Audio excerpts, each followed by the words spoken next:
Hello student, good morning all of you. Class 10th में हम नए चैप्टर स्टार्ट करते हैं। Chapter 9 application of trigonometry. Chapter 9 is what application of trigonometry. तो application of trigonometry, ठीक है। तो सबसे बेसिक जो फंडामेंटल इसका है चैप्टर का, वो नीचे ट्रिग्नोमेट्री टेबल आपको लर्न होना चाहिए, ठीक है। आपने चैप्टर 8 में कंप्लीट किया होगा, ट्रिग्नोमेट्री टेबल के रिगार्डिंग इंफॉर्मेशन आपने गैदर किया होगा। तो एप्लीकेशन ऑफ ट्रिग्नोमेट्री का एडवांटेज क्या है, क्या इसका एप्लीकेशन है, क्या इसके यूज है ना ट्रिग्नोमेट्री। तो अब इसका जो जनरली यूज करते हैं हम to measure the height of mountain, to measure the height of mountain, ठीक है। इस टाइप से माउंटेन, ठीक है, ये आपका होता है, ठीक है। या आप किसी भी बिल्डिंग का हाइट मेजर कर सकते हो, हाइट ऑफ बिल्डिंग, ठीक है, बिल्डिंग की हाइट मेजर कर सकते हो, ठीक है। इस टाइप से जितने भी हाइट से रिलेटेड क्वेश्चन है ना, उसे आप ट्रिग्नोमेट्री की हेल्प से फाइंड आउट कर सकते हो। या इसके दूसरे टर्म्स में इसका मीनिंग होता है height and distance, height and distance. तो जहाँ भी हाइट और डिस्टेंस की बात होती है, वहाँ पे हम with the help of trigonometry हम उसे मेजर कर सकते हैं, ठीक है। क्या क्या मेजर कर सकते हैं, हाइट और डिस्टेंस। जैसे हमें सपोज हमारी माउंट एवरेस्ट की हाइट है 8848 मीटर, है ना, माउंट एवरेस्ट जो कि नेपाल में। तो इसकी हाइट अगर हमें मेजर करना है तो इस पर तो हम कोई मेजरिंग इंस्ट्रूमेंट है नहीं, तो हम क्या देखते हैं कि जो माउंटेन है, ठीक है, सपोज ये आपका माउंटेन है एवरेस्ट, माउंट एवरेस्ट, ये आपका हाइट, ये आपके एवरेस्ट है ये माउंटेन है आपका माउंट एवरेस्ट। इसकी हाइट आपको क्या करना है, फाइंड आउट करना है। तो आप कैसे मेजर करोगे, ये आप ऑब्जर्वर हो, आप इस हाइट के पीक को देख रहे हो, इस माउंटेन के पीक को देख रहे हो, ठीक है। ये आपका ये माउंटेन का पीक है, ये माउंटेन का क्या है, पीक है, सबसे हाई जो पॉइंट है, और ये आपका ग्राउंड लेवल है। तो आप क्या मेजर करोगे कि आप माउंटेन से कितने, ये आप ऑब्जर्वर है या पर्सन है, जो भी आप इससे मेजर करना चाह रहे हैं, वो ऑब्जर्वर है या पर्सन है। तो सबसे पहली प्राइमरी थिंग क्या होगा कि आप इसे एंगल ऑफ एलिवेशन कन्वर्ट करोगे कि ये कितना एंगल पे इसका स्लोप है, कितना इसका झुकाव है ना। तो ऑब्जर्वर की आईज और माउंटेन का जो पीक है वो कितना एंगल ऑफ एलिवेशन दे रहा है, कितना एंगल दे रहा है, सपोज आपका 30 डिग्री दे रहा है, ठीक है। तो आप इसकी हाइट, सब आपको ये पता है कि डिस्टेंस है आपका 500 मीटर, सपोज ये आपका डिस्टेंस है 500 मीटर। तो आप इसे कैलकुलेट कर सकते हो इसकी हाइट कितनी होती है, कितनी हो सकती है, ठीक है।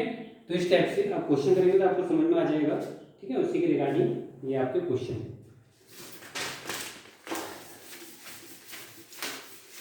तो सबसे पहले जो इसमें जो प्राइमरी टर्मिनोलॉजी है, वो टर्मिनोलॉजी के बारे में आपको जानना चाहिए। फर्स्ट टर्मिनोलॉजी है आपका angle of elevation, angle of elevation. तो क्या होता है angle of elevation, terminology regarding to, ठीक है। तो फर्स्ट टर्मिनोलॉजी है आपका angle of elevation, angle of elevation. क्या होता है एंगल ऑफ एलिवेशन, ठीक है, इसे देखते हैं डिटेल में। तो एंगल ऑफ एलिवेशन क्या होता है, अभी जो माउंटेन का हमने एग्जांपल लिया तो वही लेते हैं फर्दर। ये आपका माउंटेन है और ये आपका ग्राउंड लेवल है, ये आपका क्या है, ग्राउंड लेवल है, ठीक है। नेमिंग कर लेते हैं A, B एंड C, ठीक हो गया। तो एंगल ऑफ एलिवेशन का क्या एडवांटेज है, सपोज ये आपका माउंट एवरेस्ट है, इसकी हाइट आपको फाइंड आउट करना है, काउंट करना है, H क्वेश्चन मार्क। आपका टारगेट क्या है, find the height of mount Everest, ठीक है। तो आप ऑब्जर्वर, ये सी पॉइंट पे ऑब्जर्वर है, सी पॉइंट पे क्या है आपका ऑब्जर्वर। ऑब्जर्वर मीन्स पर्सन हो सकता है, कोई भी हो सकता है जो इसे ऑब्जर्व कर रहे हैं, ठीक है। और आपको यहाँ से यहाँ तक का डिस्टेंस गिवन है, आपको 500 या 100 मीटर लेते हैं, 100 मीटर, ठीक है। तो क्वेश्चन पूछेगा आपसे कि माउंटेन की हाइट फाइंड आउट करो। तो सबसे पहले जो प्राइमरी थिंग है वह है एंगल ऑफ एलिवेशन। इसे हम बोलते हैं, ये आपका ऑब्जर्वर है, ये आपका माउंटेन का पीक है, इसे बोलते हैं line of site, line of site, line of site. What is line of site, line of site is a line connecting observer and, ठीक है, ऑब्जेक्ट, ठीक है। जो भी ऑब्जेक्ट है, ऑब्जेक्ट क्या है आपका पीक, ऑब्जेक्ट है और ये आपका ऑब्जर्वर है, इनके बीच को जो कनेक्ट कर रहा है, इसी लाइन को हम बोलते हैं लाइन ऑफ साइट। और लाइन ऑफ साइट और ग्राउंड, ठीक है, हॉरिजॉन्टल लाइन जिसे बोलते हैं, उनके बीच को जो एंगल बनता है उसी को हम बोलते हैं एंगल ऑफ एलिवेशन। ये 30 डिग्री यहाँ पे क्या वर्क कर रहा है, एंगल ऑफ एलिवेशन, ठीक है, एंगल ऑफ एलिवेशन। तो एंगल ऑफ एलिवेशन क्या होता है?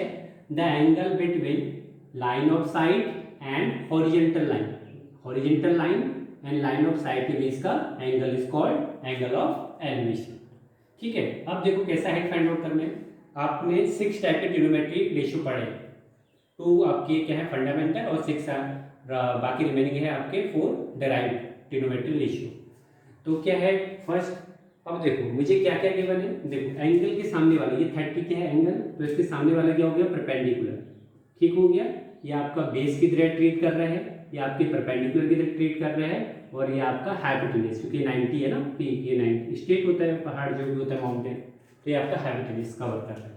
तो बाकी रिमेनिंग अगर मुझे फाइंड आउट करना है, मुझे क्या क्वेश्चन क्या है आपका कि सपोज आपको फाइंड आउट करना है ए बी क्वेश्चन मार्क, ठीक है, और आपको ए सी फाइंड आउट करना है क्वेश्चन मार्क, और आपको क्या क्या गिवन है, एक आपको गिवन है थीटा, थीटा की वैल्यू है 30 डिग्री, एंड बी सी की वैल्यू है आपके पास 100 मीटर, 100 मीटर।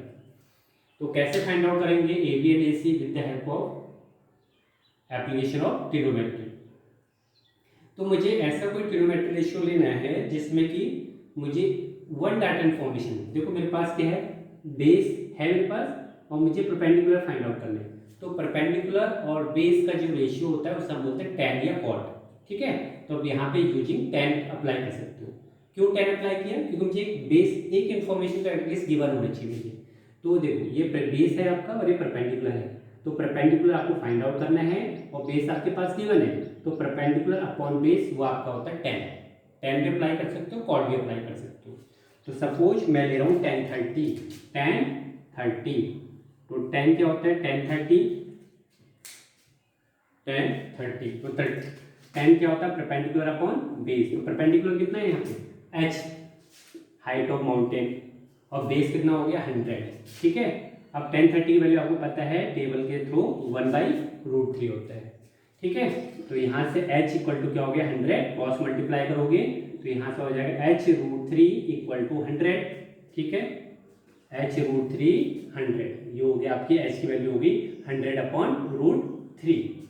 बट ये एग्जैक्ट आंसर नहीं है, जब भी डिनोमिनेटर में अंडर रूट होता है तो आप क्या करते हैं रैशनलाइजेशन, तो √3 से मल्टीप्लाई किया और √3 से डिवाइड किया, तो ये हो गया आपका 100 डिवाइड बाई 3 इंटू √3, 100 ये 33.3 √3 मीटर। और √3 की वैल्यू तो आपको पता भी होना चाहिए, what is √3, √3 is what 1.73 and so on. और √2 की वैल्यू भी आपको लर्न होनी चाहिए 1.414।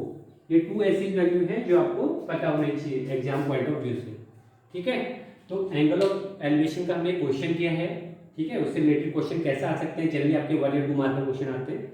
आपका यहाँ से जो मार्क्स डिस्ट्रीब्यूशन बनता है वो 4 मार्क्स का बन सकता है या 4 या 6 मार्क्स का, इससे ज़्यादा ये इस चैप्टर से आता नहीं है। तो 4 और 6 मार्क्स का कंफर्म है, बहुत बड़ा इजी होता है, ठीक है। देखो एक बार फिर देखते हैं। सबसे पहले हमने देखा एंगल ऑफ एलिवेशन क्या होता है। एंगल ऑफ एलिवेशन होता है हॉरिजॉन्टल लाइन और लाइन ऑफ साइट के बीच का angle, the angle between line of site and ground is called angle of elevation. तो मैंने एक इन्फॉर्मेशन दे दिया आपको कि आपको जो माउंटेन का पीक है और जो ऑब्जर्वर है वो 30 एंगल का स्लोप जनरेट कर रहा है, ठीक है, और जो आपका ऑब्जर्वर है और जो माउंटेन का फुट है ना, उसके बीच के डिस्टेंस आपको पता है 100 मीटर है। तो आपको क्या फाइंड आउट करना है, find the height of mountain, ठीक है, तो h फाइंड आउट करना है सपोज। तो आपने कोई ऐसा ट्रिग्नोमेट्री रेशियो लेना है जिसमें कि आपको परपेंडिकुलर और बेस हो। तो मुझे माइंड में आ गया कि परपेंडिकुलर अपॉन बेस हम 10 का अप्लाई कर सकते हैं, तो tan 30, क्योंकि 30 देखा था, तो tan 30 का होता है परपेंडिकुलर अपॉन बेस, और यहाँ परपेंडिकुलर हो गया एज h और बेस हो गया आपका 100, तो क्रॉस मल्टीप्लाई किया तो ये हो गया 100/√3। बट ये एग्जैक्ट आंसर नहीं होगा, आप इसको और ज़्यादा सिंप्लीफाई कर सकते हैं with the help of rationalization concept. तो √3 से मैंने मल्टीप्लाई किया और √3 से डिवाइड किया। रैशनलाइजेशन कब करते हैं, जब भी डिनोमिनेटर में आपका अंडर रूट होता है, ठीक है।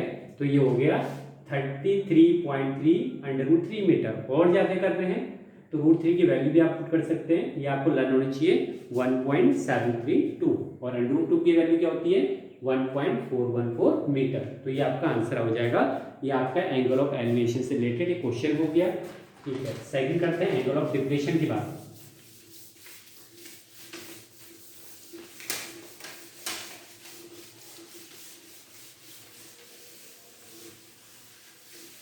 तो what is angle of depression? Second terminology है angle of depression. What is the symbol of angle? Angle of depression. तो देखो प्रीवियस जो हमारा एंगल ऑफ एलिवेशन था टॉपिक, उसमें हमने देखा था हमारा ऑब्जर्वर क्या था, ग्राउंड लेवल पे था। इसका जस्ट रिवर्स कर देंगे। इस बार ऑब्जेक्ट आपका है ग्राउंड लेवल, ये आपका ग्राउंड लेवल है, ग्राउंड, ठीक है। ये ऑब्जेक्ट है, सपोज ये फुटबॉल ले लेते हैं, फुटबॉल या बॉल जो भी है, फुटबॉल है ऑब्जेक्ट। ओके, आपका एक बिल्डिंग है, इस बिल्डिंग पे एक पर्सन खड़ा है जो कि इस फुटबॉल को क्या कर रहा है, ऑब्जर्व कर रहा है। यहाँ पे आपका क्या हो गया, ऑब्जर्वर। क्या हो गया बच्चे, ऑब्जर्वर। और यहाँ पे आपका हो गया ऑब्जेक्ट, जस्ट उसका अपोजिट। एलिवेशन में क्या था, ऑब्जर्वर आपका ग्राउंड लेवल पे था और ऑब्जेक्ट आपका टॉप साइड में था। जस्ट उसका रिवर्स कर दिया, ऑब्जर्वर इस बार टॉप साइड में और ऑब्जेक्ट आपका बॉटम साइड में, ठीक है। तो ऑब्जर्वर और ऑब्जेक्ट की लाइन जो मीट करता है उस लाइन को हम बोलते हैं line of site, line of site, ठीक है। अब देखो ऑब्जर्वर जब भी आता है तो आप हॉरिजॉन्टल लाइन यहाँ पे ड्रॉ करते हैं, ऐसे डॉटेड लाइन, ठीक है। ये हॉरिजॉन्टल लाइन है, ये हॉरिजॉन्टल है, तो ये पैरेलल है, तो ये हॉरिजॉन्टली बन गया इधर से। तो हॉरिजॉन्टल लाइन और लाइन ऑफ साइट के बीच के एंगल को हम बोलते हैं एंगल ऑफ डिप्रेशन, थीटा। ये क्या हो गया, angle of depression, angle of depression. देखो अगर कंफ्यूजन हो रहा है एंगल ऑफ डिप्रेशन तो आप समझ सकते हो, ऑब्जर्वर सपोज आपका टॉप साइड में बिल्डिंग में, तो ऑब्वियसली बात है वो डिप्रेशन में तो आएगा ही, है ना। काफी हाइट से देखेगा तो उसे डर लगेगा, तो एक तरह से उसका मीनिंग आप निकाल सकते हो एंगल ऑफ डिप्रेशन, ठीक है। तो यहाँ पे जो थीटा है, ये आपका जो एंगल है, ये आपका हो गया एंगल ऑफ डिप्रेशन। इस एंगल ऑफ डिप्रेशन को आप एंगल ऑफ एलिवेशन में कन्वर्ट कर सकते हो। व्हाई?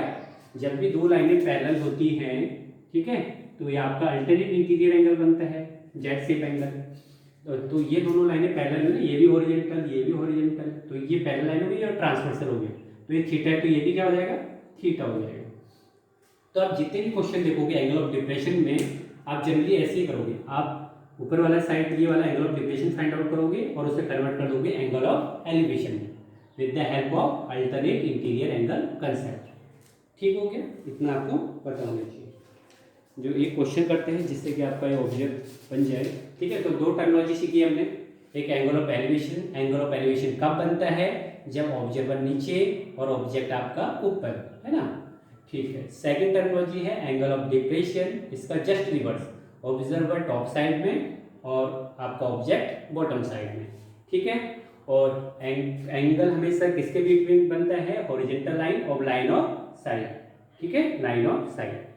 तो ये दो टर्मिनोलॉजी है जिसमें कि आपको पता होना चाहिए कि क्या होता है एंगल ऑफ एलिवेशन और क्या होता है एंगल ऑफ डिप्रेशन।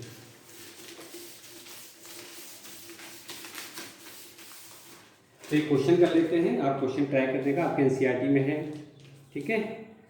तो हाँ,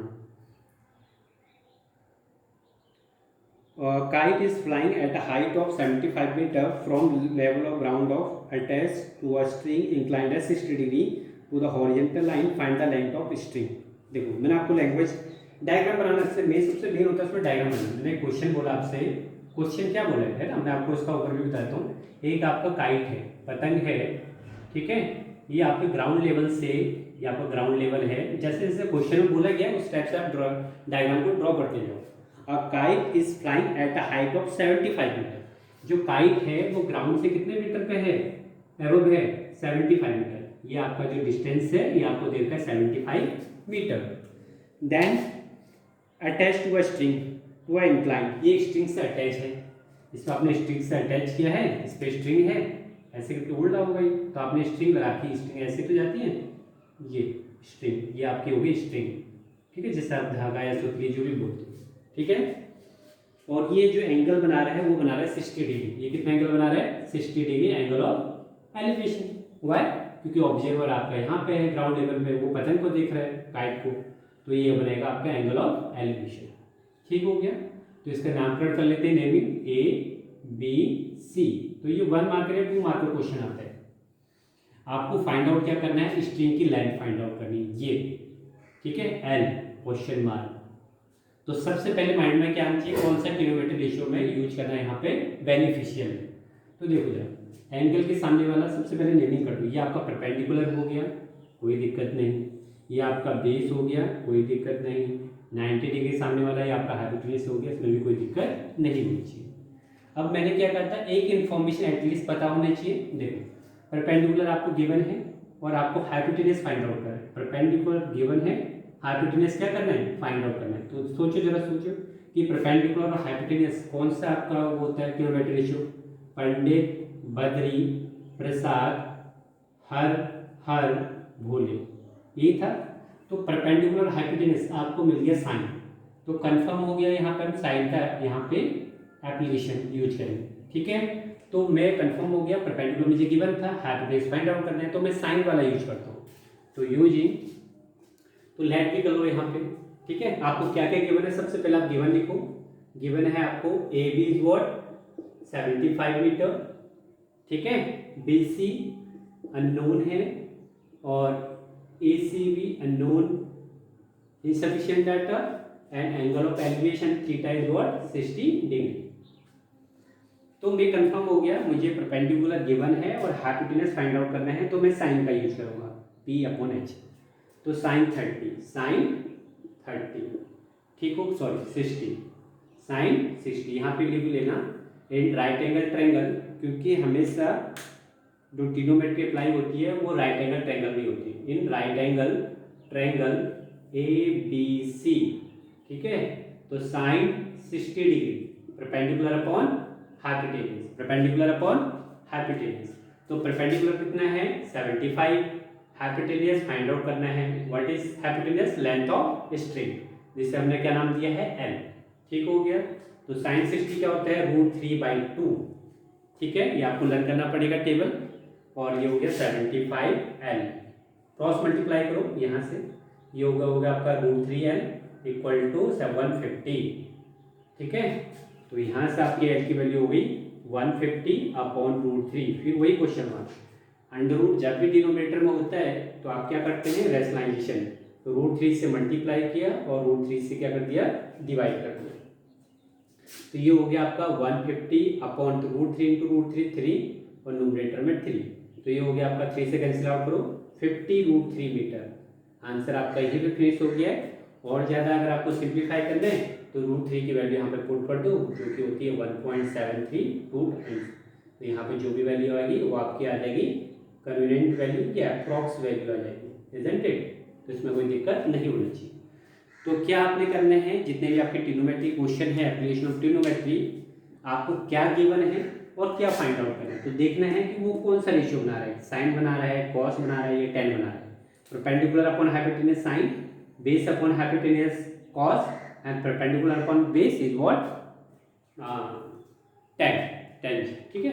तो ये आपका है। तो आप एक्सरसाइज जो स्टार्ट करना आप 9 एक एक्सरसाइज इसमें, तो रिमेनिंग तो एक बार ओवरव्यू बता देता हूँ क्या क्या आपको नॉलेज होना चाहिए। एंगल ऑफ एलिवेशन क्या होता है, एंगल ऑफ डिप्रेशन क्या होता है, और क्वेश्चन को कैसे आप लगा सकते हैं, ठीक है। तो क्वेश्चन को लगाने का तरीका क्या है, आपको एक डाटा गिवन होनी चाहिए और जो डाटा आपको फाइंड आउट करना है, ठीक है, उससे कौन सा रेशियो बन रहा है, साइन बन रहा है, कॉस बन रहा है, या टेन बन रहा है, ठीक है। उस टाइप से आपने अप्लाई करना है। जैसे कि इस क्वेश्चन में आपको परपेंडिकुलर गिवन था और हाइपोटेन्यूज आपको फाइंड आउट करना है, तो माइंड में एकदम क्लिक करना चाहिए कि मुझे साइन का एप्लीकेशन यहाँ पे अप्लाई करना पड़ेगा, ठीक है। तो इसमें कोई दिक्कत नहीं। फिर आपने अप्लाई किया तो साइन 60 की वैल्यू होती है √3/2। अगर आपको लर्न नहीं है तो टेबल आप प्रैक्टिस करना, वो मैंने ऑलरेडी आपको बता रखा है। क्रॉस मल्टीप्लाई किया, क्रॉस मल्टीप्लाई करने पे मुझे डिनोमिनेटर में √3 दिखा, तो जैसे ही मुझे डिनोमिनेटर में स्क्वायर रूट दिखेगा तो मैं क्या करूंगा, रैशनलाइजेशन। माइंड में क्लिक होना चाहिए कि डिनोमिनेटर में कभी भी अंडर रूट वाली क्वांटिटी नहीं आनी चाहिए। तो मैंने √3 से मल्टीप्लाई और √3 से डिवाइड कर दिया, कोई फर्क नहीं पड़ेगा, स्पीचलेस रहेगा क्वेश्चन, ठीक है। तो 150√3 न्यूमरेटर में और √3 × √3 इज व्हाट 3 हो गया, तो ये हो गया आपका 50√3। आंसर आपका यहाँ फाइनल हो गया। बट अगर और एग्जैक्ट चाहिए तो आपको पता है, मैंने आपसे बोला था √2 और √3 की वैल्यू आप हमेशा रन रखना। √2 की वैल्यू होती है 1.414 अप्रॉक्स वैल्यू है, और √3 की वैल्यू होती है 1.73, ये भी अप्रॉक्स वैल्यू है। बस मैंने यहाँ पे रखा, और जो भी आपका आंसर होगा ब्रैकेट में कोशिश करो कि अप्रॉक्स वर्ड यूज करें, ठीक है। और लास्ट में आपका जो एक लाइन लिखना पड़ेगा वो लिखना पड़ेगा देयरफॉर लेंथ ऑफ स्ट्रिंग, थोड़ी लैंग्वेज में, therefore length of string is what, जो भी आएगा भाई 50√3 मीटर, और इसे डिक्लेरेशन बॉक्स में क्या करोगे आप लोग, क्लोज करोगे। ठीक है, ऐसा करने से क्या फायदा है, एग्जामिनर का जो पूरा जो पॉइंट हाईलाइट जो हो जाएगा इस पे जाएगा आपके डिक्लेरेशन बॉक्स में कि आपको फाइनल आंसर क्या जनरेट हुआ है। ठीक है, तो कोशिश करना, मैंने एक आपको बेसिक बता दिया है, क्वेश्चन एक बार ट्राई करना आप लोग। Okay, till then good bye, take care.